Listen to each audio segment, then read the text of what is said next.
Uzr, ishtahiylani ochaman, lekin retseptni ham beraman, bemalol tayyorlashingiz mumkin. Tuxumli suvda qattiqqina xamir qorib, tindirishdan boshlaymiz. Qozonchaga o'simlik yog'i, guruch, suv, tuz solamiz. Guruchimizni dimlab 5-10 daqiqa chala qilib pishirib olamiz. Tingan xamirimizni xuddi mantiga yoygandek qilib yoyib, kesib olamiz. Qiyma, piyoz, tuz, murch, chala pishirilgan guruch, o'simlik yog'ini solib yaxshilab aralashtiramiz. Nachinkamiz tayyor. O'rash oson bo'lishi uchun qiymaga oldindan shakl berib oldim. Xamirga qiymani qo'yib o'rab olamiz. Tavoga o'simlik yog'i solib biroz qizigach, piyozni solib qovurishni boshlaymiz. Ketidan po'sti artib to'g'ralgan pomidor, tuz, murchni solamiz va yaxshilab qovurib olamiz. Xamirli massamizni bir qator qilib terib olamiz. Ikkinchi qavatini terishni boshlashdan oldin yaxshilab yog'lab olamiz. Eng ustki qismini ham yog'lab, bir piyola suv quyamiz. Miltillab qaynashni boshlagach, olovni pasaytirib 20 daqiqaga ustini yopib qo'yamiz.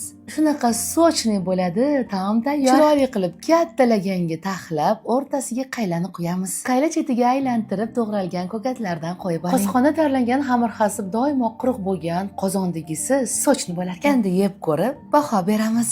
To'xtang. Bu taomni qatiq bilan yesanglar bormi? Menga eng yoqqani bolalikni eslatuvchi tabiiy Primilkini satilchali. Siz aynan shu qatiqdan ichib ko'rganmisiz? Taom rostmana tayyor bo'ldi.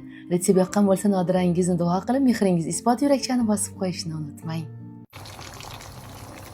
Uzr, ishtahiylani ochaman, lekin retseptni ham beraman.